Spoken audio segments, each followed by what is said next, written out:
Selamat datang di channel Diari Fitri, channel yang membahas cerita rumah tangga sehari-hari. Sebelum mulai ceritanya, jangan lupa subscribe. Mari kita mulai ceritanya.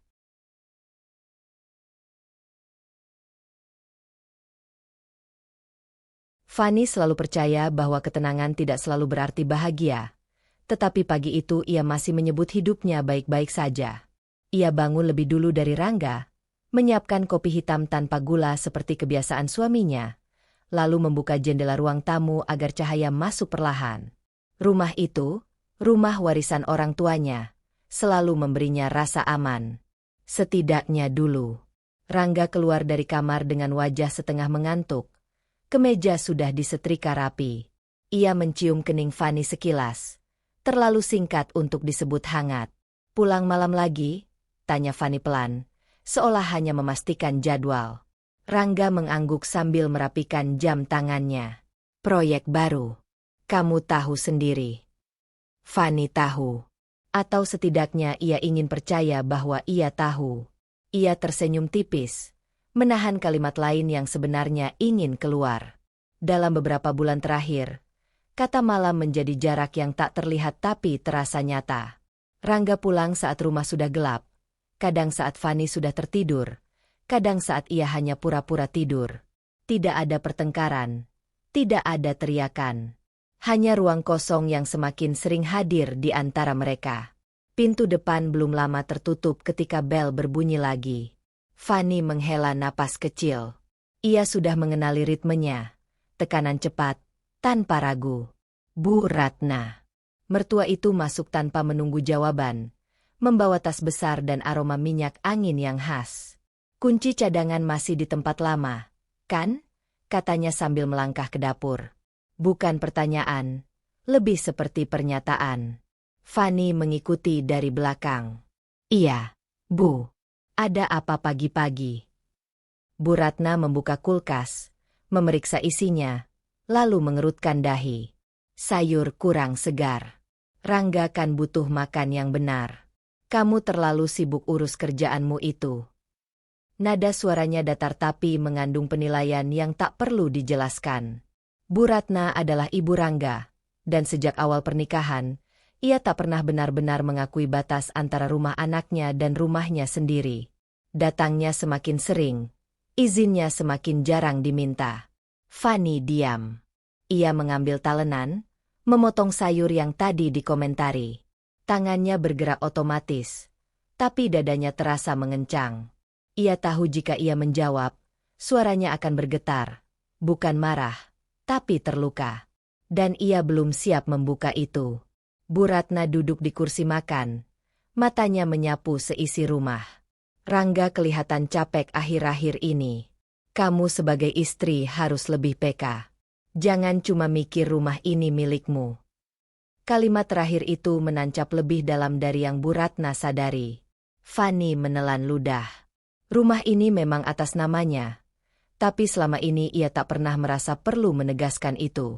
Ia ingin rumah ini menjadi mereka, bukan aku atau kamu. Namun pagi ini, kata-kata itu terdengar seperti peringatan. Setelah Bu Ratna pergi, tentu saja setelah mengatur ulang letak piring dan menyebutnya lebih rapi, rumah terasa sunyi dengan cara yang berbeda. Bukan tenang, melainkan kosong. Fanny duduk di sofa, menatap pintu depan yang sudah tertutup. Dadanya berdenyut pelan, membawa ingatan yang tak ia undang.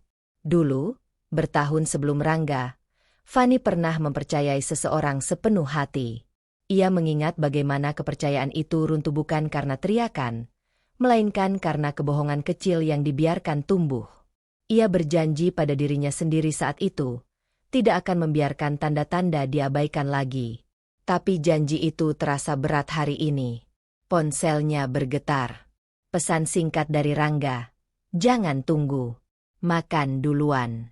Fanny membaca kalimat itu berulang kali. Tidak ada yang salah, tapi juga tidak ada yang menguatkan. Ia mengetik balasan singkat. "Iya."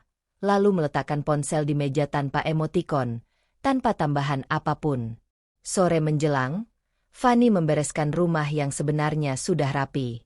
Setiap benda yang ia rapikan seperti cara menenangkan diri.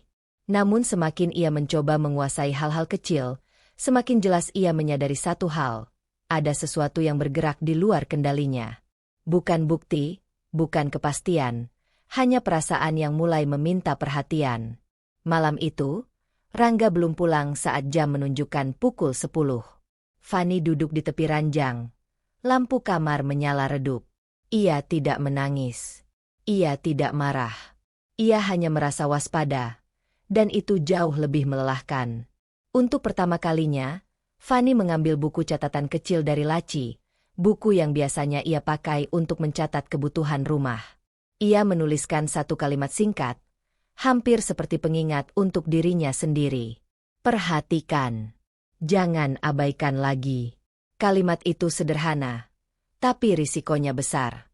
Karena sekali ia benar-benar memperhatikan, tidak ada jalan kembali ke ketenangan semu yang selama ini ia jaga. Kalimat yang Fanny tulis semalam masih terbayang ketika pagi datang. Perhatikan. Jangan abaikan lagi.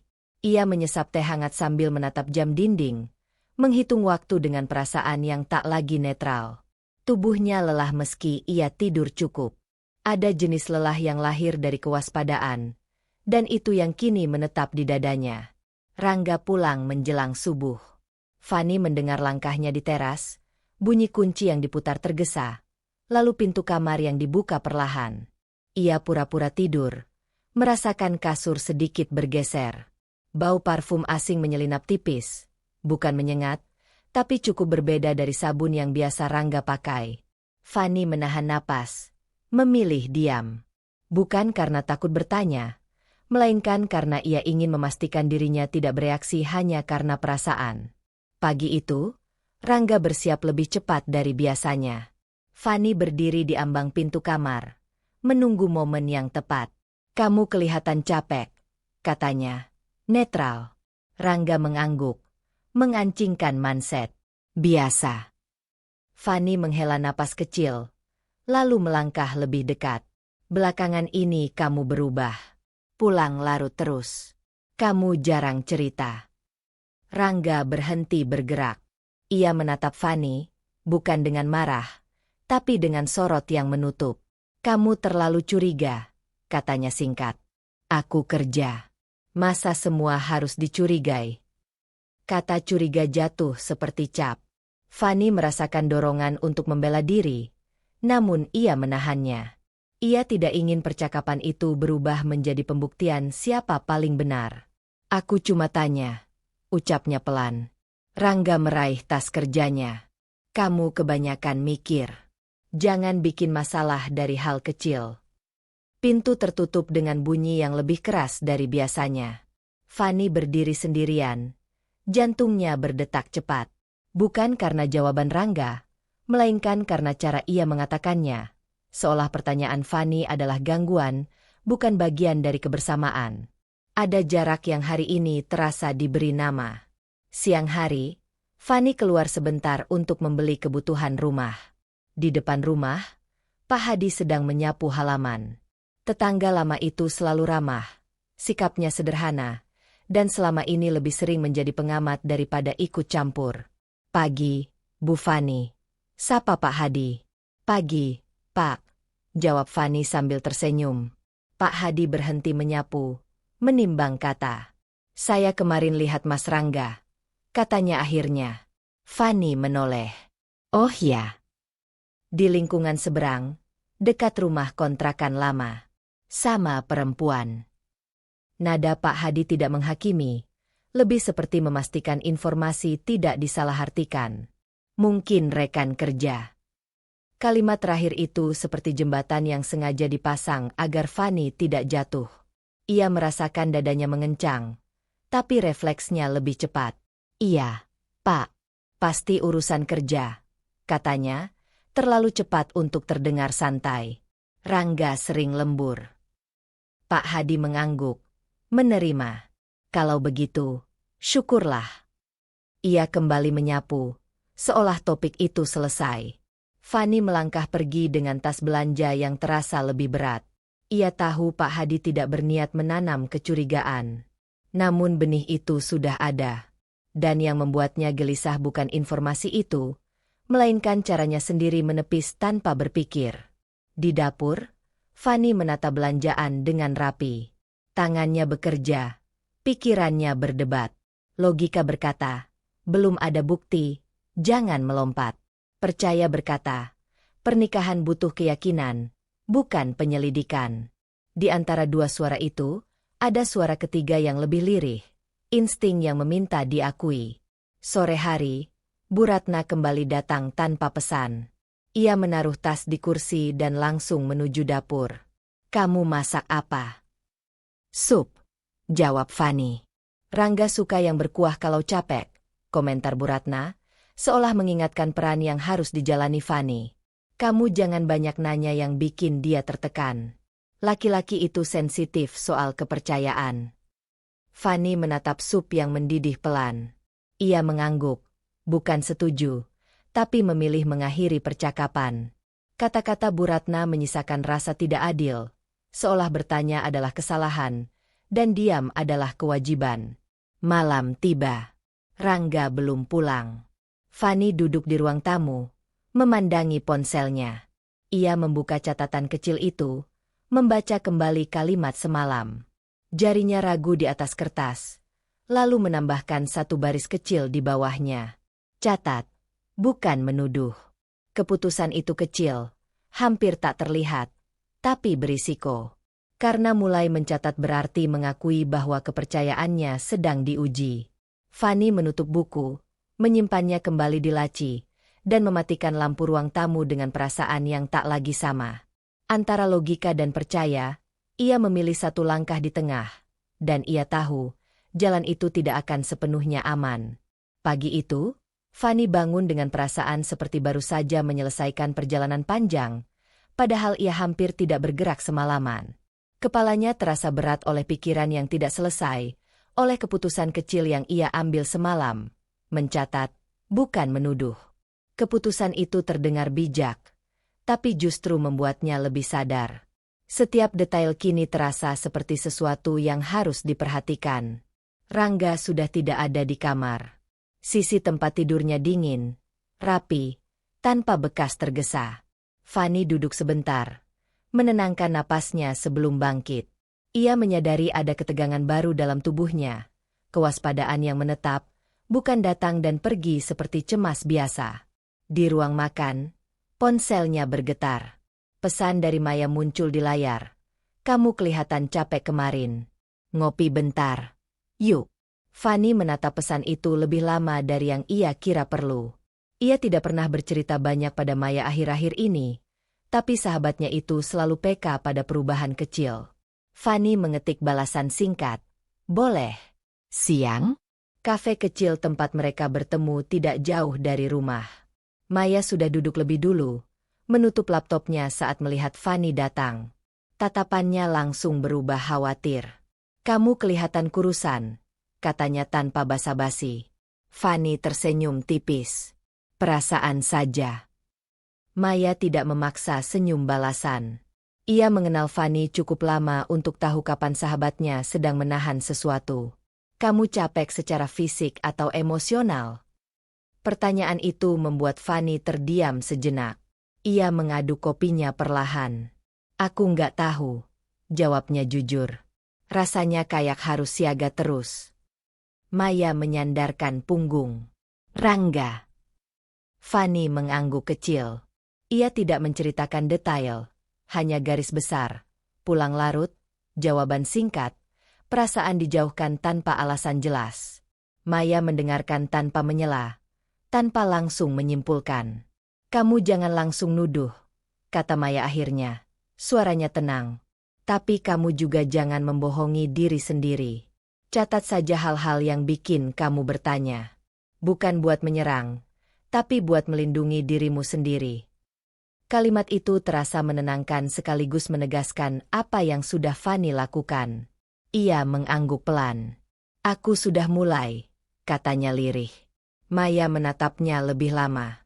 Itu bukan tanda kamu curiga berlebihan. Itu tanda kamu mulai menghargai batasmu. Sepulang dari kafe, Fanny membawa perasaan yang sedikit lebih teratur. Ia tidak merasa sendirian. Dan itu penting. Namun begitu ia membuka pintu rumah, ketenangan itu langsung retak. Bu Ratna ada di ruang tamu, duduk santai dengan televisi menyala. Beberapa berkas kerja Fani tergeletak di meja, terbuka. "Oh, kamu pulang," kata Bu Ratna tanpa menoleh. "Aku rapikan sedikit. Kertas-kertas kerjaanmu itu berantakan." Fani menahan refleks untuk segera mengambil berkas-berkas itu. "Itu masih aku pakai, Bu." Bu Ratna mendengus kecil. "Makanya aku bilang dari dulu, perempuan kalau sudah terlalu sibuk bekerja, lupa rumah, lupa suami." Kata-kata itu bukan hal baru, tapi hari ini terdengar lebih tajam. Fani merasakan sesuatu bergeser di dadanya. Ia menatap ruang tamu, ruang yang seharusnya miliknya, tempat ia biasa bekerja dengan tenang. Kini terasa seperti wilayah yang bisa dimasuki, diatur, dan dikomentari tanpa persetujuannya. "Saya bekerja juga untuk rumah ini, Bu," kata Fani, suaranya terkendali. Bu Ratna menoleh, mengamati Fani dari ujung rambut sampai kaki. Rumah tangga itu bukan soal uang saja. Tidak ada teriakan, tidak ada drama besar. Tapi justru itulah yang membuat Fani merasa tertekan. Setiap kalimat seperti menempatkannya di posisi yang harus selalu membuktikan diri. Malam hari, Rangga pulang lebih cepat dari biasanya. Ia langsung menuju kamar tanpa banyak bicara. Fani mengikuti, ingin memastikan satu hal. "Ibu datang lagi hari ini," katanya. Rangga mengangguk sambil membuka kancing kemeja. "Biarin. Dia kan ibuku." Jawaban itu menutup pintu yang lain. Fani tidak melanjutkan. Ia kembali ke ruang kerja kecilnya, menutup pintu, dan duduk di depan meja. Untuk pertama kalinya, ia merasakan rumahnya seperti ruang yang terfragmentasi. Ada area yang aman, ada yang harus dihindari. Ia membuka buku catatan itu lagi. Menuliskan dua hal sederhana. Bu Ratna membuka berkas kerjaku tanpa izin. Rangga tidak melihat itu sebagai masalah. Setelah menutup buku, Fani bersandar di kursi, menatap dinding. Rumah ini masih berdiri, masih miliknya secara hukum. Tapi secara emosional, ia mulai merasa seperti tamu. Perasaan itu dingin dan menakutkan. Malam itu, sebelum tidur, Fani mengunci pintu kamar lebih rapat dari biasanya. Bukan karena takut pada orang asing, melainkan karena ia mulai ragu pada rasa aman yang selama ini ia anggap pasti. Keputusan kecil itu terasa berlebihan, namun ia tahu satu hal. Jika rumah saja tak lagi memberinya rasa aman, ia harus mulai menjaga dirinya sendiri, meski risikonya membuat jarak semakin nyata. Kunci kamar masih terasa dingin di telapak tangan Fani ketika pagi datang. Kebiasaan menguncinya semalam meninggalkan rasa bersalah yang aneh, seolah ia baru saja menuduh sesuatu tanpa bukti. Namun rasa bersalah itu kalah oleh kesadaran lain. Ia mulai melindungi dirinya sendiri, dan itu bukan hal kecil. Rangga sarapan dengan tenang, seolah tidak ada yang berubah. Ia duduk di meja makan, membuka ponsel, lalu menyesap kopi yang disiapkan Fani. Tidak ada ucapan terima kasih, tidak juga keluhan. Ketika Fani duduk di seberangnya, Rangga meletakkan ponsel dan berkata datar, "Mulai bulan ini, keuangan kita dipisah saja." Kalimat itu jatuh tanpa pemanasan. Fani mengangkat kepala perlahan. "Maksudnya?" "Lebih praktis," jawab Rangga cepat. "Aku urus pengeluaranku sendiri. Kamu juga. Biar nggak ribet." Fani menatap wajah suaminya, mencari celah emosi. Ragu, bersalah, atau sekadar canggung. Tidak ada. Yang ia lihat hanya keyakinan sepihak yang sudah matang. Dada Fani mengencang. Selama ini, mereka tidak pernah mempermasalahkan pembagian uang. Keputusan itu datang bukan sebagai diskusi, melainkan pengumuman. "Ini karena aku kerja?" tanya Fani. "Hati-hati." Rangga mengangkat bahu. "Bukan. Ini soal efisiensi. Kamu kan sibuk. Aku juga." "Efisiensi." Kata itu terdengar rasional, tapi terasa dingin. Fani mengangguk kecil, mencatat dalam pikirannya. Ia tidak membantah, tidak karena setuju, melainkan karena ia ingin melihat kemana arah garis yang sedang ditarik Rangga. Siang hari, Bu Ratna datang lagi. Kali ini lebih lama, membawa beberapa barang belanjaan seolah rumah itu masih berada dalam pengawasannya. Ia duduk di dapur, menyiangi sayur sambil bercerita tanpa ditanya. Zaman sekarang ini, laki-laki banyak godaannya, katanya sambil mengibaskan air dari sayur. Wajar kalau mereka punya pilihan. Fani yang sedang menyiapkan minuman berhenti sejenak. Pilihan. Bu Ratna tersenyum tipis, bukan senyum ramah. Iya. Perempuan itu seharusnya pintar menjaga, bukan mengekang. Kalau suami nyaman, dia nggak akan cari keluar. Kalimat itu seperti pukulan yang dibungkus nasihat. Fani merasakan panas naik ke wajahnya, tapi ia menahannya. Ia tidak ingin percakapan itu berubah menjadi pembelaan diri yang tak akan dimenangkan. Ia menuang teh dengan tangan yang sedikit gemetar, lalu duduk berhadapan dengan Bu Ratna. Menurut ibu, aku kurang menjaga, tanya Fani pelan. Bu Ratna menghela napas, seolah kasihan. Kamu terlalu mandiri. Laki-laki itu ingin dibutuhkan. Harga diri Fani tergores halus tapi dalam. Ia tidak pernah merasa kemandiriannya adalah kesalahan. Namun hari ini, kemandirian itu diposisikan sebagai penyebab potensi pengkhianatan.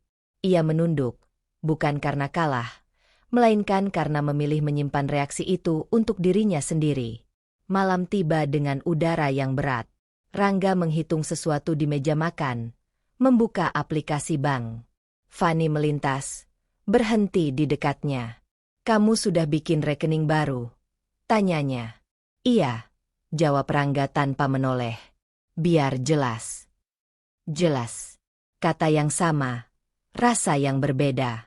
Fani berjalan ke kamar, duduk di tepi ranjang, dan merasakan sesuatu yang bergeser lagi, kali ini lebih nyata. Keuangan bukan sekadar uang, itu kepercayaan, itu rencana bersama. Pemisahan itu terasa seperti langkah mundur yang disamarkan sebagai kemajuan. Ia membuka buku catatan kecilnya. Menulis dengan lebih rapi, lebih sadar. Keuangan dipisah tanpa diskusi. Alasan, praktis. Nada, final. Ia berhenti sejenak, lalu menambahkan satu baris lagi. Ibu menyebut laki-laki wajar punya pilihan. Menutup buku itu, Fani menyadari dadanya tidak lagi sesak seperti sebelumnya. Ada luka. Ya. Tapi ada juga kejernihan yang mulai terbentuk. Ia tidak meledak. Ia tidak menuntut penjelasan panjang. Ia memilih mengamati, karena setiap garis yang ditarik Rangga, setiap kalimat yang dilontarkan Bu Ratna, adalah petunjuk. Sebelum tidur, Fani memeriksa kembali laci tempat ia menyimpan dokumen rumah. Ia tidak mengambil apapun, hanya memastikan semuanya ada. Keputusan kecil itu terasa berisiko, seolah ia sedang menyiapkan diri untuk sesuatu yang belum ia akui sepenuhnya. Namun satu hal jelas baginya malam itu, jika garis-garis terus ditarik tanpa persetujuannya, ia harus tahu di mana ia berdiri, dan apa yang sebenarnya sedang ia pertahankan. Fani bangun dengan perasaan seperti baru saja menahan napas terlalu lama. Pagi itu sunyi, tetapi bukan sunyi yang menenangkan. Ada sisa-sisa percakapan semalam yang masih menggantung di kepalanya. Tentang rekening baru, tentang kata praktis yang terasa seperti tembok. Ia bangkit perlahan, menyiapkan diri menghadapi hari dengan kewaspadaan yang kini terasa permanen. Rangga sudah berangkat lebih dulu. Meja makan bersih, terlalu bersih, seolah tidak ada kehidupan yang singgah di sana pagi tadi. Fani menyentuh permukaannya sebentar, lalu berbalik mengambil tas. Hari ini ia harus keluar untuk mengurus keperluan usaha kecilnya, sesuatu yang biasanya membuatnya merasa mandiri dan berdaya. Namun kali ini, pikirannya tidak sepenuhnya hadir. Di sebuah minimarket dekat kantor Rangga, Fani berhenti untuk membeli alat tulis. Ia jarang datang ke area itu, tapi hari ini kebetulan searah. Saat hendak membayar, ia mendengar suara yang dikenalnya. Mbak Fani. Fani menoleh. Adit berdiri di belakangnya, mengenakan kemeja kantor. Wajahnya ramah dan sedikit terkejut. Rekan kerja Rangga itu pernah beberapa kali datang ke rumah. Cukup sering untuk saling mengenal, tapi tidak dekat. "Halo, Dit," sapa Fani. "Lagi istirahat?" "Iya," jawab Adit sambil tersenyum. "Mas Rangga juga sering izin belakangan ini, sih." Kalimat itu diucapkan santai, tanpa maksud apapun. Namun Fani merasakan sesuatu berhenti di dadanya. "Izin?" Adit mengangguk. "Urusan keluarga lain," katanya. "Jadi ya, kita cover kerjaannya kalau dia nggak ada." Fani tersenyum refleks. "Oh." Adit tidak menyadari perubahan halus di wajah Fani. Ia sudah sibuk membayar dan berpamitan, meninggalkan kalimat itu begitu saja. Ringan baginya, berat bagi Fani. Di mobil, Fani duduk tanpa menyalakan mesin selama beberapa menit. "Urusan keluarga lain." Kata-kata itu berputar, mencari tempatnya sendiri. Selama ini, Rangga selalu menyebut lembur, proyek, atau rapat mendadak. Tidak pernah keluarga lain. Ia mencoba bernapas teratur, menahan dorongan untuk langsung menyimpulkan. Maya benar. Catat, bukan menuduh.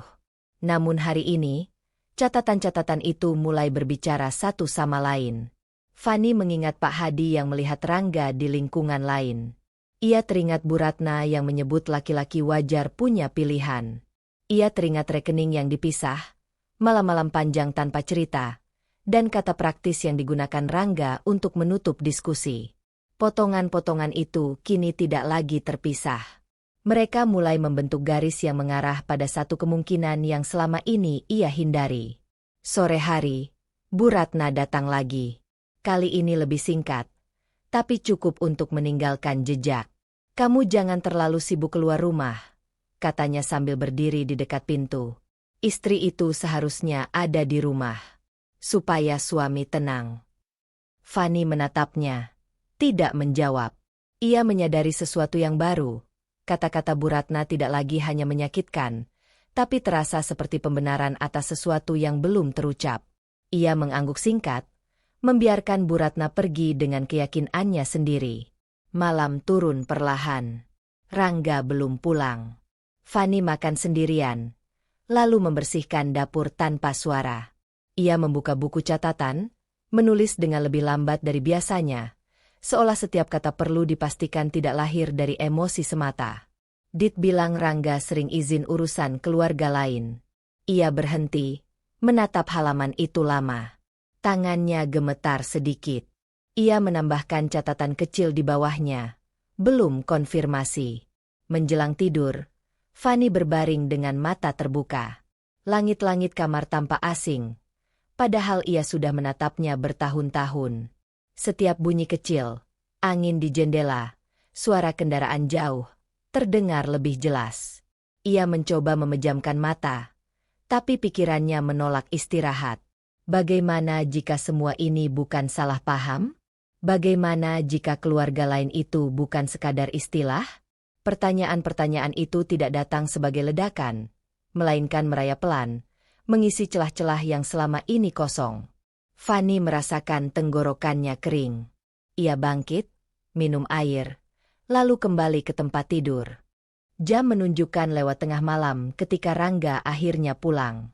Fani tidak bangun, atau setidaknya tidak menunjukkan ia bangun.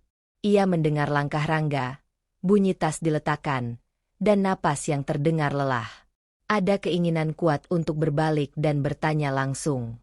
Namun keinginan itu ditahan oleh sesuatu yang lebih kuat, kebutuhan untuk memastikan. Malam itu, Fani tidak tidur nyenyak. Ia terjaga di antara sadar dan cemas, menyadari bahwa kemungkinan terburuk ini bukan lagi bayangan samar, melainkan pintu yang mulai terlihat bentuknya. Saat fajar hampir tiba, ia membuat keputusan kecil yang berisiko. Ia akan memperhatikan lebih dekat, lebih konkret.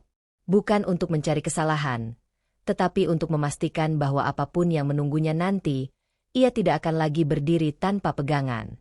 Pagi itu, Fani bangun dengan mata kering dan kepala berat. Tidurnya nyaris tidak ada. hanya jeda-jeda singkat di antara pikiran yang berputar. Namun berbeda dari malam sebelumnya, ketakutan yang ia rasakan kini tidak lagi kabur. Ada kejernihan dingin yang menempel di kesadarannya, seperti seseorang yang akhirnya berhenti berlari dan memilih berdiri. Rangga bersiap berangkat dengan sikap biasa. Ia mengenakan kemeja biru, menyisir rambutnya rapi, lalu berdiri di depan cermin sejenak lebih lama dari biasanya. Fanny mengamati dari ambang pintu, menahan diri agar ekspresinya tetap netral. "Pulang malam lagi?" tanyanya, seolah rutinitas. "Belum tahu," jawab Rangga. "Ada urusan." "Urusan?" Kata itu kini memiliki gema lain. Fanny mengangguk, menunggu Rangga keluar rumah sebelum mengambil tasnya sendiri.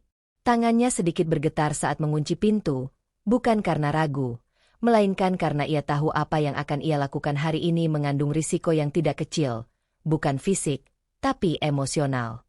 Ia mengikuti Rangga dengan jarak aman. Mobil Rangga melaju ke arah yang tidak menuju kantor. Fanny menjaga jarak beberapa kendaraan, fokus pada lampu rem di depannya.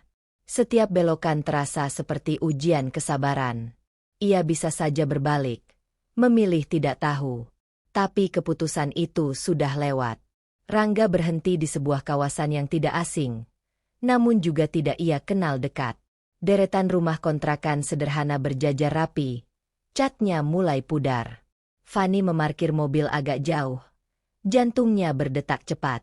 Ia melihat Rangga turun, menoleh sebentar seolah memastikan sekitar aman, lalu melangkah ke salah satu rumah di tengah barisan. Tanpa ragu, tanpa mengetuk lama, pintu terbuka, dan Rangga masuk. Fanny menahan napas. Tidak ada perempuan yang terlihat dari posisinya, tidak ada pelukan, tidak ada adegan dramatis. Justru kesederhanaan itulah yang menusuk. Ini bukan tempat singgah acak. Ini tempat yang dikenal. Ia duduk di dalam mobil lebih lama dari yang ia rencanakan. Tangannya mencengkeram setir, lalu perlahan mengendur. Ada dorongan kuat untuk keluar, mendobrak pintu, menuntut penjelasan. Tapi dorongan itu tidak ia ikuti. Maya benar. Catat, bukan menuduh. Bukti, bukan ledakan. Fanny mengambil ponselnya, memotret papan nama kontrakan dari jauh. Cukup jelas untuk dikenali, tidak cukup dekat untuk mencurigakan. Ia mencatat alamatnya di buku kecil, menuliskan jam dan tanggal. Setiap huruf ditulis dengan tangan yang kini lebih stabil dari yang ia duga. Saat Rangga keluar sekitar 1 jam kemudian, wajahnya tampak tenang. Terlalu tenang untuk seseorang yang baru menyelesaikan urusan berat. Ia masuk mobil dan pergi, meninggalkan Fanny dengan kesimpulan yang belum lengkap, tapi arah yang semakin jelas. Dalam perjalanan pulang, Fanny tidak menangis. Air matanya seolah tertahan oleh sesuatu yang lebih padat, tekad yang mulai mengeras. Ketakutan yang selama ini menghantuinya berubah bentuk. Ia masih takut, tapi bukan takut yang melumpuhkan. Ini takut yang memaksa berpikir. Di rumah, Bu Ratna menelepon. Fanny menatap layar beberapa detik sebelum mengangkat. "Kamu di mana?" tanya Bu Ratna tanpa basa-basi. "Di rumah," jawab Fanny. "Bagus. Jangan sering keluar. Istri itu harus tahu tempatnya." Biasanya, kalimat itu akan membuat Fanny mengecil. Hari ini, ia hanya mendengarkannya sebagai latar. Ada hal lain yang jauh lebih besar sedang ia hadapi. Sore menjelang malam, Rangga pulang lebih cepat dari perkiraan. Ia terlihat santai, bahkan sempat bertanya, "Kamu kemana tadi?" "Urusan usaha," jawab Fanny singkat. Ia tidak berbohong, tapi juga tidak membuka apapun. Malam itu, Fanny duduk di kamar kerjanya, membuka buku catatan. Ia menuliskan semuanya dengan rinci, lokasi, waktu, durasi. Ia tidak menambahkan kesimpulan, hanya fakta. Menutup buku itu, Fanny menyadari sesuatu yang mengejutkannya. Ia merasa lebih tenang daripada hari-hari sebelumnya. Sebelum tidur, ia menyimpan buku itu di tempat yang lebih aman, jauh dari jangkauan siapapun. Keputusan kecil itu terasa seperti melangkah ke wilayah yang belum ia kenal. Namun kali ini, ia melangkah dengan mata terbuka. Di balik pintu kamar yang tertutup, Fanny berbaring dengan perasaan yang berbeda. Ia belum tahu kebenaran sepenuhnya. Ia belum siap menghadapi apapun yang mungkin muncul. Tapi satu hal pasti, ia tidak akan lagi berjalan dalam gelap tanpa arah. Ketakutannya telah berubah menjadi tekad tenang. Dan itu, ia tahu, akan membawa konsekuensi. Pagi itu terasa berbeda sejak Fanny membuka mata. Bukan karena ada kejadian baru, melainkan karena apa yang sudah ia ketahui tak lagi bisa disimpan di sudut pikirannya. Alamat rumah kontrakan itu kini melekat di kepalanya seperti peta yang terus terbuka. Ketakutannya telah berubah menjadi tekad tenang, dan tekad itu menuntut langkah berikutnya. Rangga berangkat dengan alasan yang sama. Ada urusan. Fanny menunggu beberapa menit setelah pintu tertutup, lalu mengambil tas dan kunci mobil. Ia tidak menyiapkan alasan, tidak juga rencana cadangan. Yang ia siapkan hanyalah jarak. Cukup dekat untuk melihat, cukup jauh untuk tidak terlihat. Ia kembali ke kawasan kontrakan itu, memarkir mobil di sudut yang sama. Kali ini, pintu rumah yang kemarin ia lihat tertutup. Fanny menunggu, mengatur napas. Sekitar 20 menit kemudian, pintu terbuka. Seorang perempuan keluar membawa tas belanja kecil. Perempuan itu terlihat lebih muda dari Fanny. Rambutnya panjang, diikat sederhana. Pakaiannya rapi tapi tidak mencolok. Cara ia mengunci pintu rumah kontrakan itu bukan seperti tamu, lebih seperti seseorang yang sudah hafal rutinitas. Ia menoleh ke kanan dan kiri, lalu berjalan pergi. Fanny mengamati dari balik kaca mobil. Tidak ada kemarahan yang meledak. Yang ada justru rasa dingin yang menyusup pelan. Perempuan itu, yang belum ia kenal namanya, tidak terlihat bersalah, tidak juga tampak bersembunyi. Kesederhanaan itu menegaskan satu hal. Ini bukan kebetulan. Fanny tidak mengikuti perempuan itu. Ia tahu cukup. Ia menunggu beberapa saat lagi sebelum meninggalkan tempat itu, membawa wajah dan gerak perempuan tadi dalam ingatannya.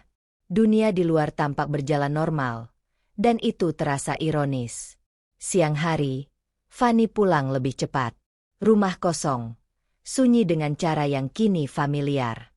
Ia membuka pintu kamar, menaruh tas, lalu duduk di tepi ranjang. Ada satu keputusan kecil yang harus ia ambil sekarang, dan risikonya jelas. Ia berdiri, membuka lemari, dan menarik tas kerja Rangga yang tergantung di sana. Tangannya berhenti sejenak di resleting. Ini wilayah pribadi, batas yang selama ini ia hormati. Namun batas itu telah dilangkahi tanpa izinnya. Fanny menarik napas, lalu membuka tas itu perlahan. Ia tidak perlu mengobrak-abrik lama. Di dalam map plastik bening, terselip beberapa lembar kertas. Fanny mengeluarkannya dengan hati-hati, membaca baris demi baris. Matanya berhenti pada satu judul yang membuat udara di sekitarnya seolah menghilang. Surat nikah. Nama Rangga tertera jelas. Di bawahnya, nama perempuan itu, Lina. Fanny duduk kembali, kertas itu di tangannya terasa berat, seperti memegang sesuatu yang terlalu besar untuk diterima sekaligus. Nikah siri. Bukan sekadar hubungan tersembunyi, bukan sekadar perselingkuhan yang bisa dibantah. Ini keputusan. Ini tindakan yang direncanakan. Dadanya sesak, tapi tidak ada air mata yang jatuh. Dunia batinnya runtuh dalam senyap, seperti bangunan yang ambruk ke dalam dirinya sendiri. Ia mengingat setiap percakapan, setiap pembelaan, setiap sindiran Bu Ratna tentang pilihan. Semuanya kini menemukan bentuknya. Fanny merapikan kembali dokumen itu, mengembalikannya ke tempat semula. Tangannya bergerak otomatis, seolah tubuhnya tahu ia belum boleh hancur sekarang. Ia menutup tas Rangga, menggantungnya kembali dengan posisi yang sama. Tidak ada jejak yang ia tinggalkan. Sore menjelang malam, Rangga pulang. Ia tampak biasa saja, bahkan sempat bertanya soal makan malam. Fanny menjawab singkat, menjaga nada tetap datar. Setiap kata terasa seperti ujian kendali diri. Ia melihat wajah suaminya dengan mata yang berbeda, bukan lagi penuh tanya, melainkan penuh data. Di kamar mandi, Fanny menatap cermin. Wajahnya pucat, tapi matanya tajam. Ia membuka keran, membasuh wajah, menahan air mata yang akhirnya mendesak. Ia tidak ingin runtuh di tempat yang salah. Malam itu, saat Rangga tertidur, Fanny duduk di ruang kerja kecilnya. Buku catatan terbuka di depannya. Ia menulis dengan tangan yang sedikit gemetar, tapi tulisannya terbaca jelas. Lina. Nikah siri. Dokumen ada di tas Rangga. Ia menutup buku itu perlahan, lalu menyimpannya kembali di tempat aman. Keputusan kecil itu, menyimpan bukti tanpa bereaksi, adalah pilihan yang berat.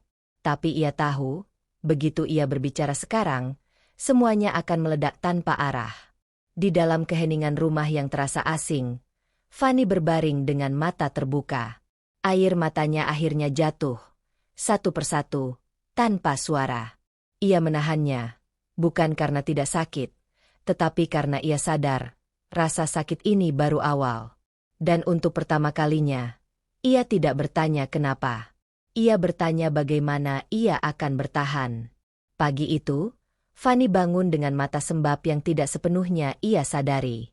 Tangis semalam telah mengering, meninggalkan rasa perih yang menetap di dada. Ia tidak lagi bertanya apa yang salah atau siapa yang bersalah. Dokumen itu masih nyata. Nama Lina masih tercetak jelas. Dunia batinnya memang runtuh, tetapi ia berdiri di atas reruntuhan itu dengan punggung tegak. Rangga bersiap seperti biasa, namun Fanny tahu hari ini berbeda. Ia tidak bisa lagi menunda. Saat Rangga hendak keluar kamar, Fanny berdiri di depannya, memegang tas kerja yang semalam ia buka. "Aku tahu," katanya singkat. Rangga berhenti. Wajahnya menegang sesaat, lalu kembali terkendali. "Tahu apa?" Fanny membuka tas itu, mengeluarkan map plastik, dan meletakkannya di meja. Ini. Tidak ada teriakan. Tidak ada drama. Rangga menatap dokumen itu lama, lalu menghela napas seperti seseorang yang akhirnya berhenti berpura-pura. Ia duduk, menyandarkan punggung. "Aku memang nikah siri," katanya akhirnya. Nada suaranya tenang, terlalu tenang. "Itu solusi, Van. Bukan pengkhianatan." Kata solusi terasa menghina. Fanny merasakan jantungnya berdetak lebih keras, tapi wajahnya tetap tenang. "Solusi untuk apa?" "Untuk keadaan kita," jawab Rangga. "Kamu sibuk. Kamu berubah. Aku butuh ketenangan. Ini jalan tengah." Jalan tengah. Seolah Fanny dan Lina berada di dua sisi yang setara, seolah pernikahan mereka adalah masalah yang perlu dipecahkan dengan menambah orang lain. Fanny ingin tertawa, tapi yang keluar hanya napas panjang. "Kamu memutuskan ini sendiri," katanya pelan. Rangga mengangkat bahu. "Aku nggak mau ribut. Aku cari cara paling aman." "Aman untuk siapa?" Fanny ingin bertanya, tapi ia sudah tahu jawabannya. Percakapan itu terpotong oleh kedatangan Bu Ratna yang masuk tanpa mengetuk, membawa suasana yang langsung berubah. Melihat map di meja, ia segera mengerti. "Akhirnya kamu tahu juga," kata Bu Ratna tanpa nada bersalah. Fanny menoleh. "Ibu tahu sejak kapan?" Bu Ratna duduk, menata kerudungnya. "Dari awal. Aku yang menyarankan." Kalimat itu menghantam lebih keras dari pengakuan Rangga. Fanny merasa napasnya tercekat. "Kamu sebagai istri kurang patuh," lanjut Bu Ratna. "Kamu terlalu sibuk, terlalu merasa mandiri. Laki-laki butuh dilayani." Fanny menatap perempuan yang selama ini ia hormati sebagai orang tua.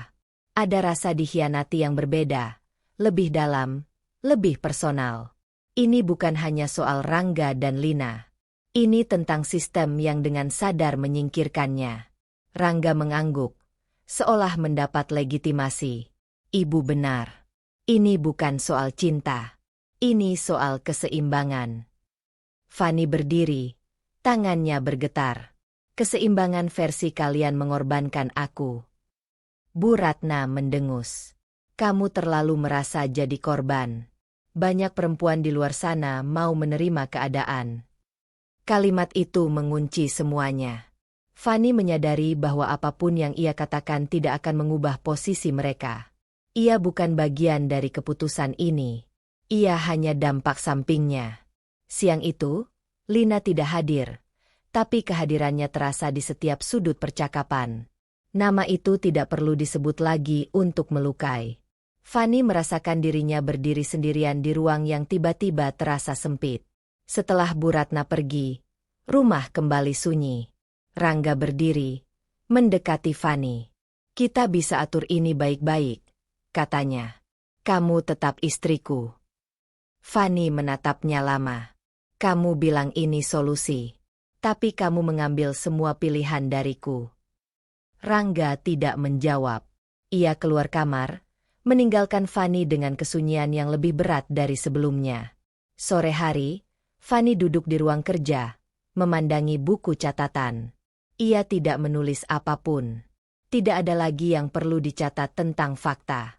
Yang tersisa adalah rasa dikhianati bersama-sama, oleh suami, oleh mertua, oleh sistem yang menuntutnya mengalah tanpa pernah diminta setuju. Malam itu, Fanny memindahkan beberapa dokumen penting ke tempat lain. Ia tidak tahu persis untuk apa. Hanya tahu ia perlu bersiap. Keputusan kecil itu terasa seperti mengkhianati pernikahannya sendiri. Tapi ia sadar, pernikahan itu telah lebih dulu mengkhianatinya. Di ranjang, Fanny memejamkan mata tanpa doa. Ada luka yang terlalu segar untuk disembuhkan. Tapi ada kesadaran baru yang mulai tumbuh, bahwa bertahan tanpa suara hanya akan menghapus dirinya sendiri. Tekanan batin itu menekan dadanya, memaksanya menghadapi satu pertanyaan yang belum berani ia jawab. Sampai kapan ia akan membiarkan ini terjadi? Sejak pagi, Fanny sudah merasa ada sesuatu yang akan menguji batas kesabarannya. Setelah pengakuan Rangga dan dukungan terbuka Bu Ratna, malam-malamnya diisi diam yang berat, bukan tangis. Ia tidak lagi bertanya kenapa, melainkan apa selanjutnya. Rasa dikhianati itu belum hilang, tetapi berubah bentuk, menjadi kewaspadaan yang dingin. Ketika bel berbunyi menjelang siang, Fanny masih duduk di ruang tengah bersama Maya. Sahabatnya itu datang sejak pagi, seolah tahu Fanny tidak seharusnya sendirian hari ini. Maya tidak banyak bicara, hanya memastikan Fanny makan dan bernapas dengan teratur. Fanny membuka pintu, dan dunia seolah berhenti sesaat. Lina berdiri di sana, mengenakan gamis lembut berwarna pastel. Wajahnya tenang dengan senyum tipis yang terlalu terukur. "Assalamualaikum, Mbak Fanny," katanya. "Aku mampir. Silaturahmi." Kata silaturahmi terasa seperti pisau yang dibungkus kain. Fanny menahan napas, memberi jalan. "Masuk." Lina melangkah masuk, matanya berkeliling rumah dengan rasa ingin tahu yang tak ia sembunyikan. Maya berdiri sedikit lebih dekat ke Fanny, seperti perisai tak kasat mata. Lina menoleh dan tersenyum sopan. "Kamu temannya Mbak Fanny?" "Iya," jawab Maya singkat.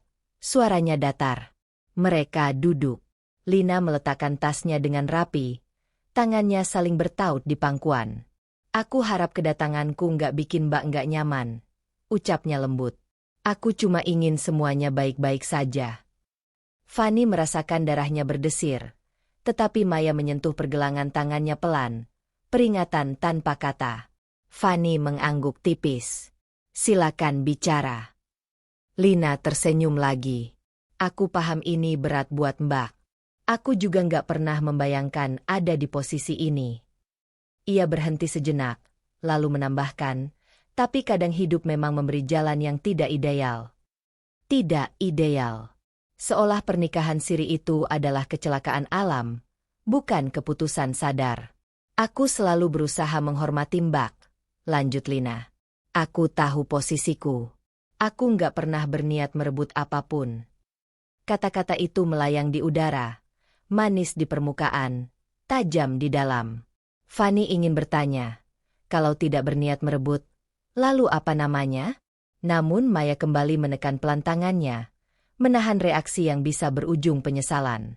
Rangga bilang Mbak perempuan kuat, kata Lina lagi, menatap Fanny lurus. Aku yakin Mbak bisa menerima ini dengan bijak. Kalimat itu membuat dada Fanny sesak.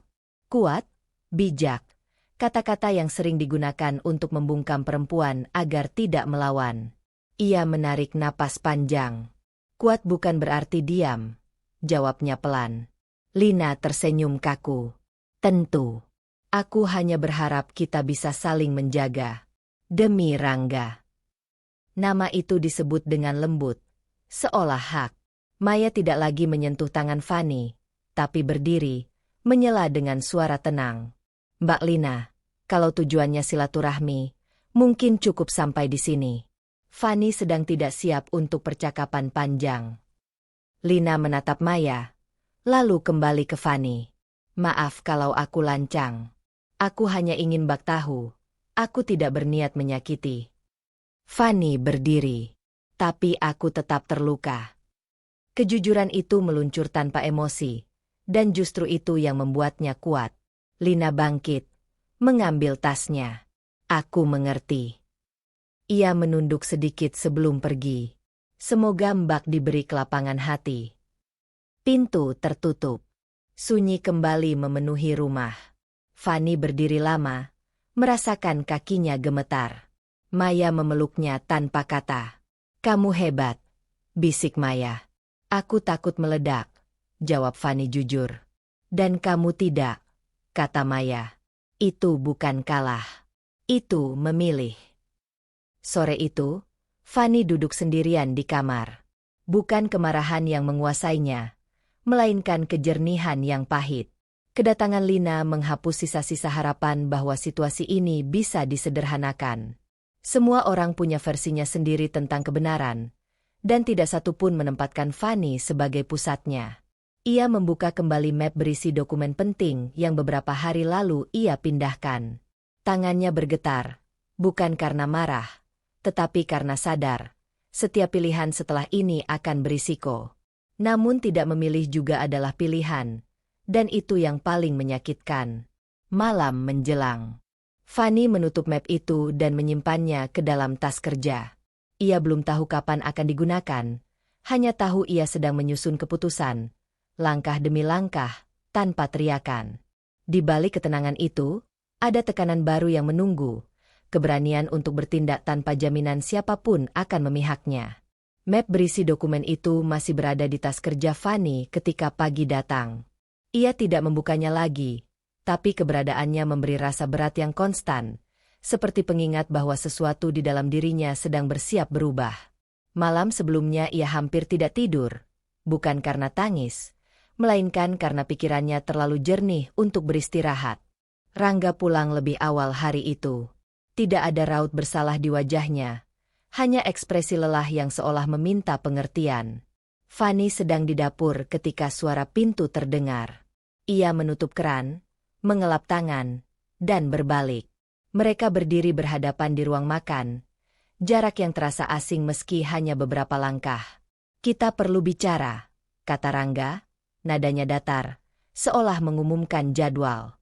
Fanny mengangguk. Ia sudah siap untuk itu, meski tidak tahu bentuk kalimat apa yang akan menggores berikutnya. Rangga duduk, menyandarkan punggung. Aku sudah mikir, katanya. Kondisi ini nggak akan berubah. Aku berharap kamu bisa menerima dan kita hidup bertiga secara dewasa. Kata bertiga menggantung di udara, menghantam dada Fanny lebih keras daripada pengakuan nikah siri beberapa hari lalu. Ia menatap Rangga, mencari sisa-sisa keraguan, namun yang ia temukan hanyalah keyakinan dingin. Secara dewasa, ulang Fanny pelan. Iya, jawab Rangga cepat, defensif tapi terlatih. Tanpa drama, tanpa emosi berlebihan. Lina juga nggak mau ribut. Kita bisa atur semuanya.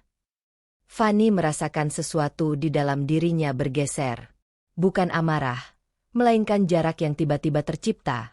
Jarak antara apa yang ia anggap pernikahan dan apa yang kini ditawarkan padanya. Kamu minta aku mengalahkan perasaanku sendiri, lalu menyebutnya dewasa, katanya. Rangga menghela napas. Aku minta kamu realistis. Sebelum Fani sempat menjawab, pintu depan terbuka.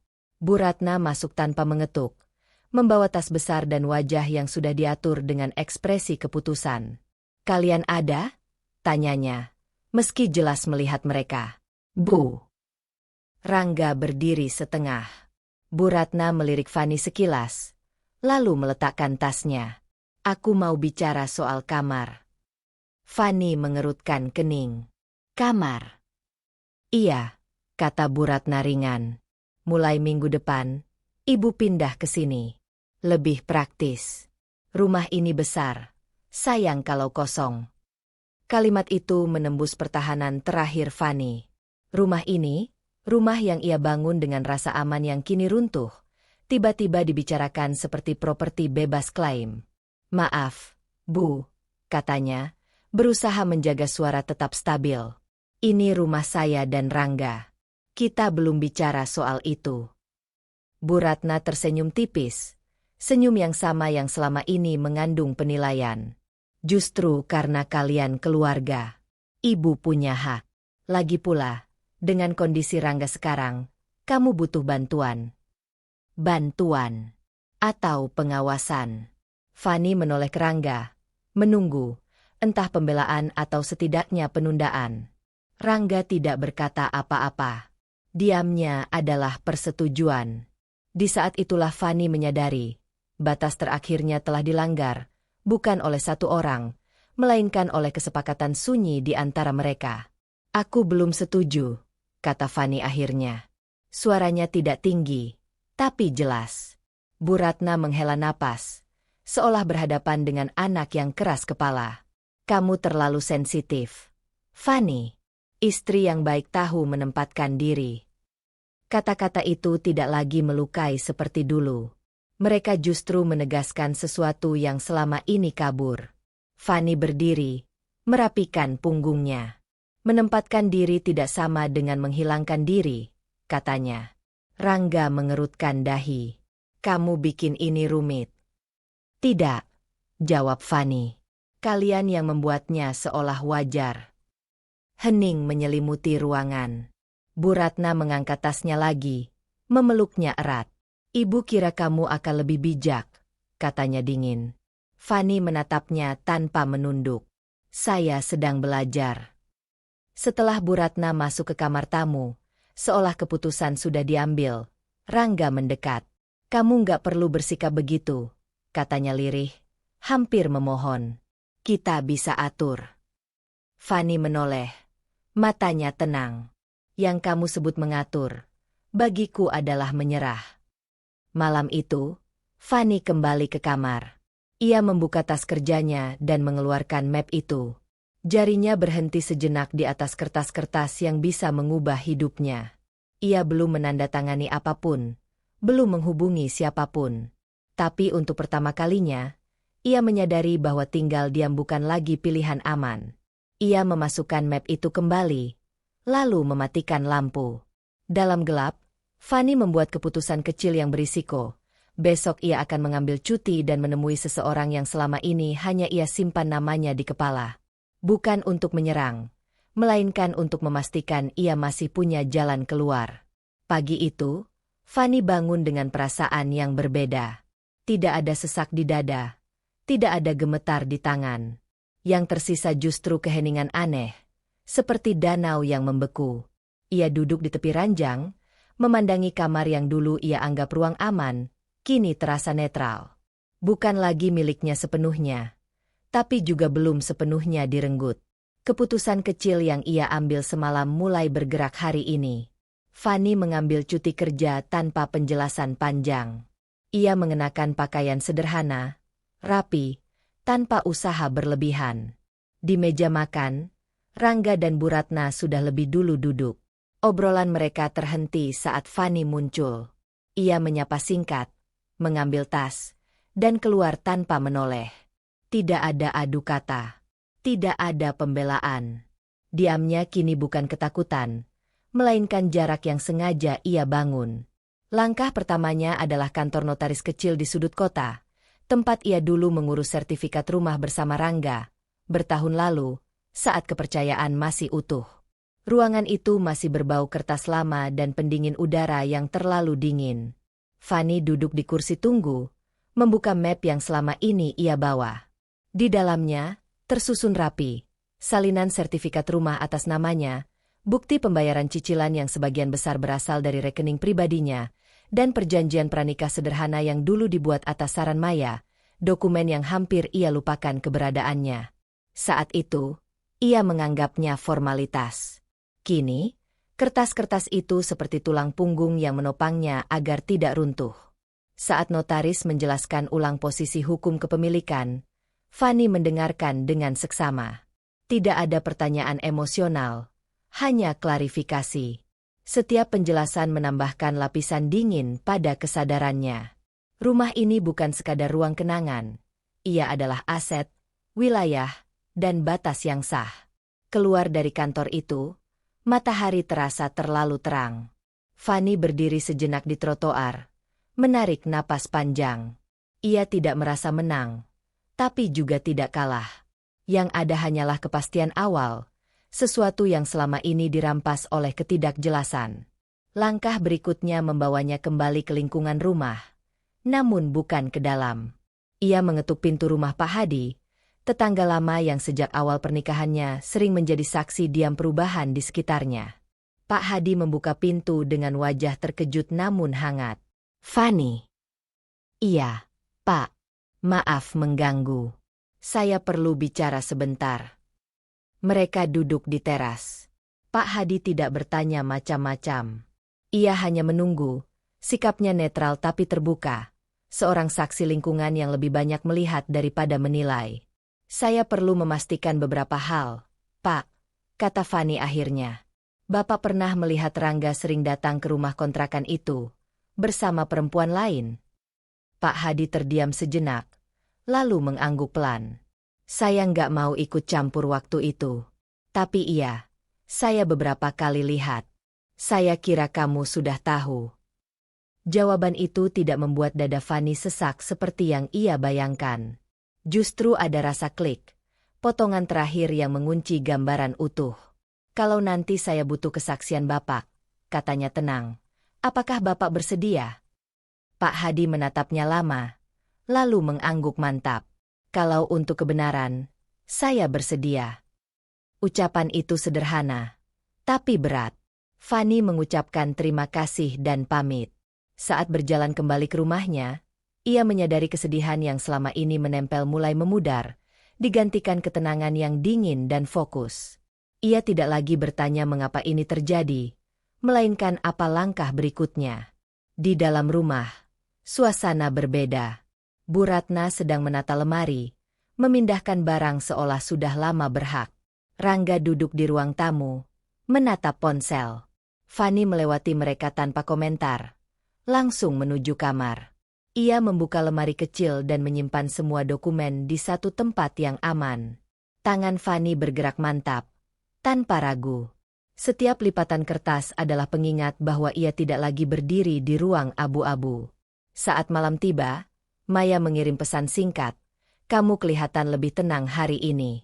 Fanny membalas singkat, "Bukan tenang, lebih jelas." Ia menatap langit-langit kamar, merasakan perubahan dalam dirinya. Kesedihan belum hilang sepenuhnya, tapi tidak lagi memimpin. Kini, yang memegang kendali adalah kesadaran dingin bahwa ia sedang bersiap melindungi dirinya sendiri. Di luar kamar, terdengar suara Bu Ratna memanggil Rangga membicarakan rencana tinggal jangka panjang. Fanny mendengarnya sebagai suara latar, bukan ancaman langsung.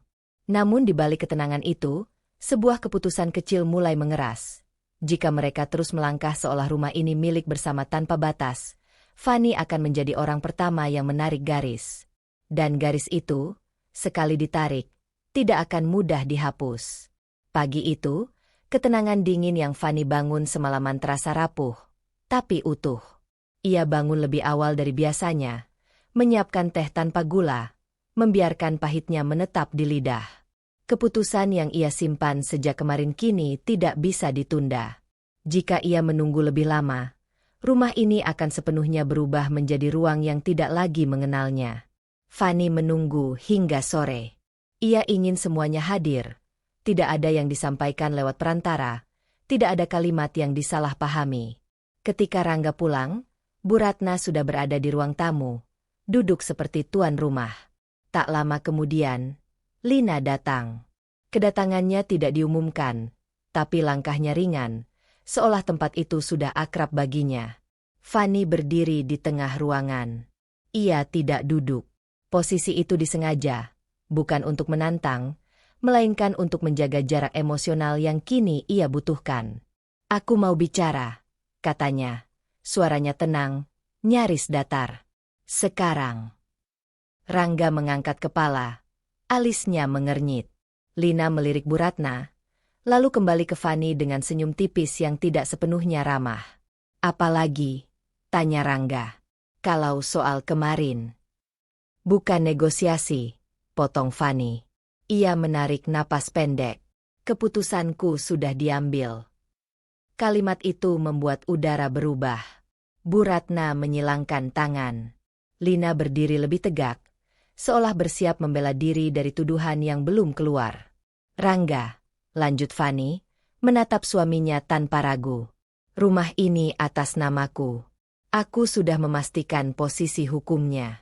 Mulai hari ini, kamu, ibumu, dan Lina harus pergi dari rumah ini." Kata pergi jatuh seperti benda keras di lantai. Tidak ada hening panjang. Reaksi datang cepat dan meledak. "Apa?" Rangga berdiri dengan gerakan kasar. "Kamu gila. Ini rumah kita." "Ini rumahku," jawab Fanny, tidak meninggikan suara. "Dan aku tidak lagi merasa aman di sini." Bu Ratna tertawa pendek, sinis. "Dengar itu, Rangga? Istrimu mengusirmu sendiri. Perempuan kalau sudah merasa berkuasa memang lupa diri." Fanny menoleh ke arah Bu Ratna. "Saya tidak lupa diri, Bu.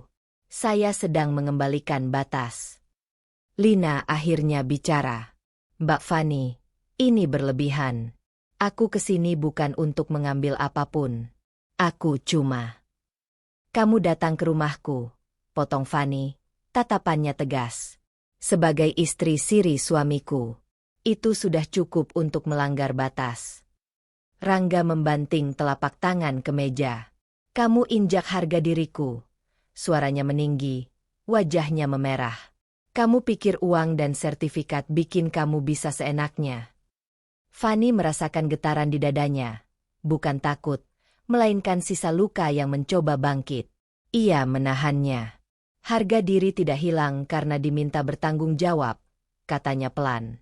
"Harga diri hilang ketika kamu memintaku menerima pengkhianatan dan menyebutnya dewasa." Bu Ratna maju selangkah. "Kamu mempermalukan keluarga kami." "Tidak," jawab Fanny. "Saya menyelamatkan diri saya sendiri." Rangga mendekat. Jaraknya terlalu dekat. Fanny tidak mundur. "Kamu mau aku kemana?" desaknya. "Kamu mau aku dianggap apa di luar sana?" "Kamu punya pilihan," kata Fanny. "Sama seperti dulu kamu merasa punya pilihan lain tanpa bertanya padaku." Kalimat itu membuat Rangga terdiam sesaat. Cukup lama untuk menunjukkan bahwa tudingan itu tepat sasaran. Namun egonya segera bangkit. "Kamu akan menyesal," katanya rendah. "Kamu kira ini selesai begitu saja?" Fanny mengangguk kecil. "Aku tidak mengira apapun. Aku hanya tahu aku tidak bisa tinggal dalam situasi ini satu hari lagi." Lina menarik napas tajam. "Kalau begitu, beri kami waktu," katanya. Nadanya berubah lebih defensif. "Ini tidak adil." "Aku memberi waktu sampai besok sore," jawab Fanny. "Setelah itu, aku akan mengambil langkah yang perlu." "Langkah apa?" tanya Rangga tajam.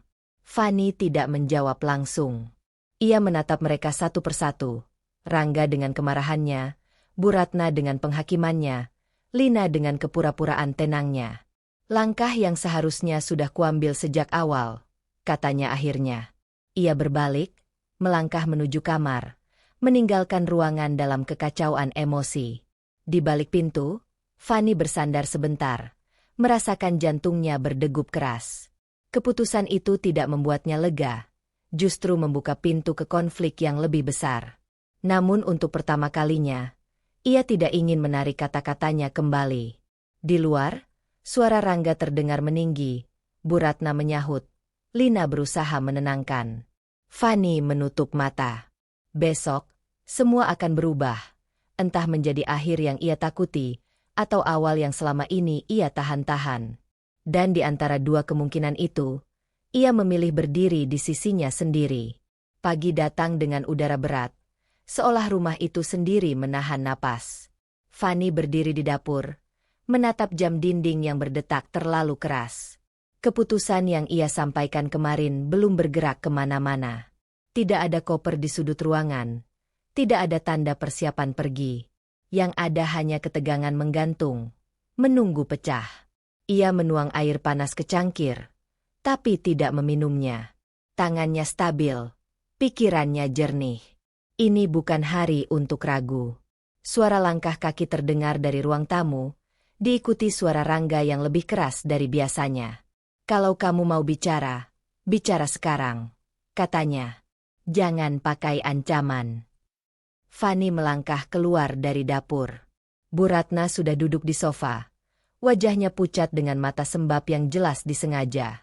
Lina berdiri di dekat jendela, memeluk tasnya erat, seolah tamu yang tersudut. Pemandangan itu terasa seperti panggung yang sudah mereka siapkan. Aku tidak mengancam, kata Fani tenang. Aku menetapkan batas. Rangga tertawa pendek, getir. Batas? Kamu mengusir suami sendiri. Itu kejam, Fani. Kata kejam dulu akan membuat dada Fani runtuh. Hari ini, kata itu hanya lewat. Kejam adalah memintaku hidup dalam kebohongan. Jawabnya, suaranya rendah tapi jelas. Aku tidak berteriak.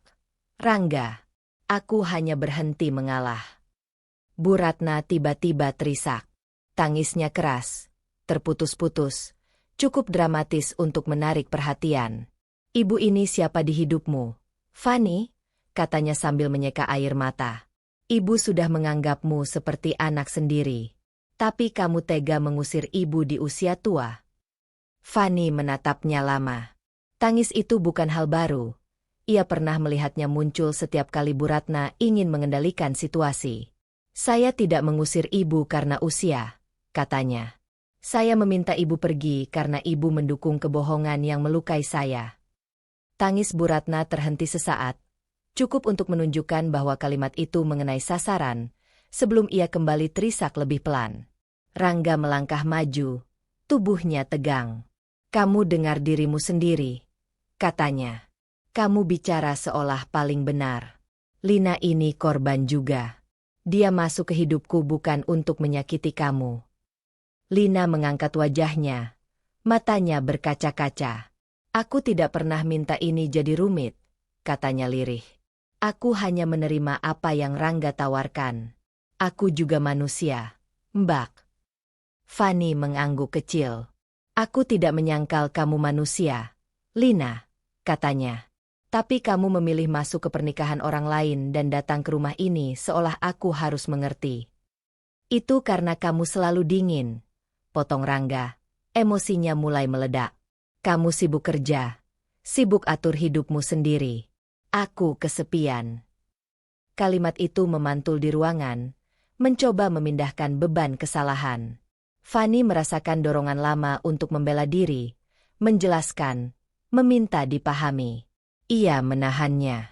Kamu kesepian, ulang Fani pelan.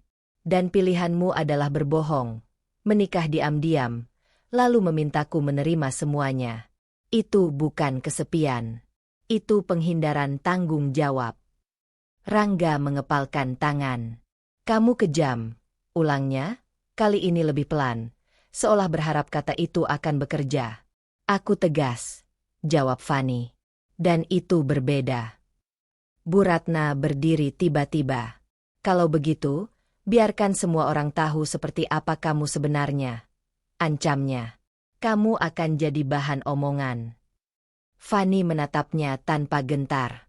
Lebih baik jadi bahan omongan daripada kehilangan diri sendiri. Suasana memanas. Suara saling tindih. Emosi meledak di setiap sudut ruangan. Namun di tengah kekacauan itu, Fanny berdiri paling tenang. Jantungnya berdetak cepat, tapi pikirannya memegang kendali. Ia tidak perlu berteriak untuk didengar. Aku ulangi, katanya, mengakhiri keributan. Besok sore kalian harus pergi. Aku sudah bicara dengan saksi lingkungan dan memastikan langkah hukumnya. Aku tidak ingin ribut, tapi aku siap kalau kalian memaksa. Kata hukum membuat Rangga terdiam. Lina menelan ludah. Raut wajahnya berubah. Bu Ratna memandang Fanny dengan campuran marah dan kaget. Kamu sudah sejauh itu? Tanya Rangga. Suaranya melemah. Fanny mengangguk. Karena aku tidak mau hancur demi menjaga kenyamanan kalian. Ia berbalik, meninggalkan mereka dalam keheningan yang berbeda dari kemarin. Bukan hening bingung, melainkan hening yang menandai perubahan arah. Di kamar, Fanny duduk di tepi ranjang. Tangannya sedikit gemetar sekarang, setelah semuanya keluar. Ia menarik napas dalam-dalam, merasakan beban yang belum selesai sepenuhnya. Besok sore masih menggantung seperti badai. Dan meski kendali ada di tangannya hari ini, Fanny tahu satu hal, tekanan terakhir akan datang sebelum semuanya benar-benar berakhir. Sore itu datang lebih cepat dari yang Fanny bayangkan. Jam dinding baru menunjukkan pukul 4, tapi udara di rumah sudah terasa berat, seolah menekan dari segala arah. Ini adalah waktu yang ia sebutkan kemarin. Tidak ada lagi ruang menunda. Tidak ada lagi kalimat pengaman. Fanny berdiri di ruang tamu, punggungnya lurus. Di hadapannya, koper-koper akhirnya muncul. Tidak banyak, tapi cukup untuk menandai akhir dari sebuah penguasaan yang selama ini terasa mutlak. Pemandangan itu seharusnya membuatnya lega. Namun yang muncul justru perasaan lain, hening yang pahit, seperti akhir dari sesuatu yang dulu ia rawat sepenuh hati. Rangga duduk di lantai. Punggungnya bersandar ke sofa. Wajahnya kusut, matanya merah. Bukan karena tangis yang dramatis, tapi karena kelelahan panjang yang akhirnya mencapai ujung. Ia tidak lagi berdiri dengan dada membusung. Tidak ada kemarahan yang meledak-ledak. Yang tersisa hanya kebingungan seseorang yang baru menyadari bahwa semua sandaran hidupnya runtuh bersamaan. Jadi, ini benar-benar terjadi, katanya pelan, hampir seperti berbicara pada dirinya sendiri. Fanny tidak segera menjawab. Ia menatap Rangga lama, mencari sisa lelaki yang dulu ia cintai, yang pulang dengan cerita sederhana, yang tertawa di dapur kecil rumah kontrakan pertama mereka. Yang ia temukan kini adalah orang asing yang kehilangan kendali atas pilihannya sendiri. Kamu kehilangan rumah ini, lanjut Rangga. Suaranya bergetar. Kamu kehilangan aku. Fanny menggeleng pelan. Aku tidak kehilangan kamu hari ini, Rangga, katanya tenang. Aku kehilangan kamu saat kamu memilih hidup lain tanpa melibatkanku. Kalimat itu seperti pukulan terakhir. Rangga menutup wajahnya dengan kedua tangan. Untuk pertama kalinya sejak semua ini terungkap, ia benar-benar runtuh. Tidak ada pembelaan, tidak ada argumen. Hanya kesadaran telanjang bahwa ia tidak lagi punya tempat berpijak. Bukan di rumah ini, bukan di hati Fanny. Di sudut ruangan, Bu Ratna berdiri kaku. Wajahnya keras, tapi matanya menyimpan ketakutan yang tidak bisa lagi disamarkan. Tasnya terletak di dekat pintu, tertutup rapi. Tidak ada lagi sikap menguasai. Tidak ada lagi perintah. Ini semua berlebihan, katanya. Tapi suaranya tidak sekuat dulu. Masalah rumah tangga bisa dibicarakan. Fanny menoleh. Sudah dibicarakan, Bu, katanya. Tapi yang ibu pilih adalah membenarkan kebohongan. Bu Ratna mengatupkan bibir. Untuk sesaat, ia tampak ingin membalas, menekan, menyalahkan. Namun kata-kata itu tidak keluar. Ia melihat Rangga yang duduk hancur di lantai, lalu kembali menatap Fanny, perempuan yang selama ini ia anggap bisa diatur, kini berdiri dengan batas yang tidak bisa ditembus. Aku cuma ingin melindungi anakku, katanya akhirnya, lebih lirih. Dan aku ingin melindungi diriku, jawab Fanny. Pilihan kita berlawanan. Itu konsekuensinya. Bu Ratna menarik napas panjang. Berat. Ia mengambil tasnya. Gerakannya kaku. Saat melangkah ke pintu, ia berhenti sejenak. Tidak ada permintaan maaf. Tapi juga tidak ada ancaman. Yang ada hanya kesadaran pahit bahwa dukungannya pada satu pilihan telah menutup pintu lain selamanya. Lina muncul dari kamar tamu dengan koper kecil. Wajahnya pucat. Matanya sembab. Tidak ada lagi senyum pasif-agresif. Tidak ada nada merasa menang. Ia berdiri canggung di depan Fanny. Aku tidak menyangka akan berakhir begini, katanya pelan. Fanny mengangguk. Tidak ada yang menyangka. Aku pikir, aku akan dapat tempat, lanjut Lina. Suaranya bergetar. Ternyata aku cuma jadi persinggahan. Kalimat itu bukan tudingan, melainkan pengakuan yang menyakitkan.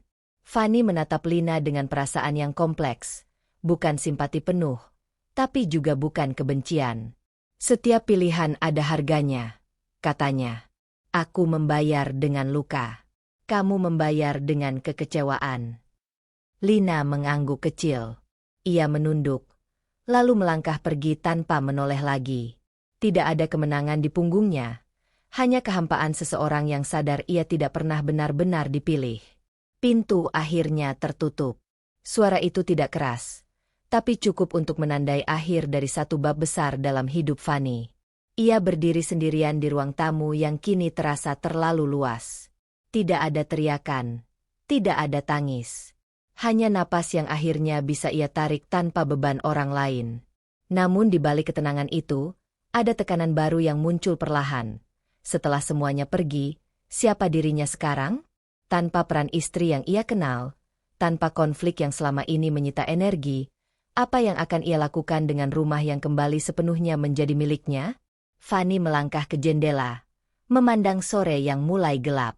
Besok, ia harus menghadapi hari tanpa mereka, dan menghadapi dirinya sendiri. Keputusan terberat telah diambil. Tapi hidup setelahnya, ia tahu, tidak otomatis menjadi ringan. Sunyi di rumah itu bukan lagi sunyi yang menekan. Pagi datang dengan cahaya lembut yang menyentuh lantai ruang tamu, menyorot sudut-sudut yang kemarin dipenuhi koper dan suara perdebatan. Kini hanya ada jejak samar, bekas roda koper di lantai, rak yang lebih kosong, dan udara yang terasa lebih lapang. Fanny berdiri di ambang pintu kamar, menyadari satu hal dengan perlahan. Rumah ini kembali bernapas. Perasaan kehilangan datang tanpa diminta. Ia muncul saat Fanny melihat dua cangkir di rak dapur. Saat ia hampir memanggil nama Rangga karena kebiasaan lama, lalu berhenti. Kehilangan itu nyata, menyesakkan sesaat. Namun bersamanya hadir kelegaan yang tidak bisa disangkal. Kelegaan karena tidak lagi harus waspada, tidak lagi menimbang kata, tidak lagi menahan diri agar tidak melukai ego orang lain. Fanny duduk di sofa, memeluk bantal kecil. Ia membiarkan perasaan itu lewat, tanpa menolaknya. Ia tahu menolak hanya akan mengendap menjadi dendam. Dan dendam bukan tujuan akhirnya. Ponselnya bergetar. Maya mengirim pesan singkat. Aku di depan. Boleh masuk? Fanny tersenyum kecil dan membuka pintu. Maya masuk dengan langkah hati-hati, menatap ruangan yang kini terasa berbeda. Sebagai sahabat yang sejak awal menjadi penyeimbang batin, Maya tidak langsung bertanya. Ia duduk di samping Fanny. Kehadirannya menenangkan. Rumahmu terasa lebih terang, kata Maya akhirnya. Fanny mengangguk. Aku juga merasakannya. Kamu baik-baik saja. Belum sepenuhnya, jawab Fanny jujur. Tapi aku utuh. Maya menepuk punggung tangannya. Tidak ada nasihat panjang. Tidak diperlukan. Kehadiran itu cukup mengubah emosi Fanny, dari menahan menjadi menerima, dari bertahan menjadi melangkah. Siang harinya, Fanny menyusun ulang lemari. Ia tidak membuang semua kenangan, tapi memilih mana yang layak tinggal. Ia menyimpan foto lama di kotak, bukan untuk dihapus, melainkan untuk diberi jarak. Setiap barang yang dipindahkan terasa seperti keputusan kecil. Apa yang ia izinkan tetap ada dalam hidupnya, dan apa yang ia lepaskan. Sore menjelang ketika Pak Hadi mengetuk pintu pagar. Sebagai saksi lingkungan yang diam-diam menjadi penopang kebenaran, kehadirannya kini terasa sebagai penutup yang wajar. "Saya cuma mau memastikan kamu baik-baik saja," katanya. "Terima kasih, Pak," jawab Fani. "Saya baik." Pelan-pelan. Pak Hadi mengangguk, tidak mengorek luka. "Kalau butuh apa-apa, lingkungan ada." Ucapan itu sederhana, tapi menguatkan. Setelah Pak Hadi pergi, Fani menyadari bahwa dukungan tidak selalu datang dalam bentuk besar. Kadang cukup berupa pengakuan bahwa ia tidak sendirian. Menjelang malam, Fani duduk di meja makan dengan map dokumen yang pernah menjadi penopang dinginnya. Ia membukanya sekali lagi, bukan untuk bertahan, melainkan untuk menutup bab. Ia merapikan berkas, menyimpannya di tempat aman, lalu menguncinya. Kunci itu tidak lagi terasa seperti senjata, melainkan pagar. Ponselnya kembali bergetar.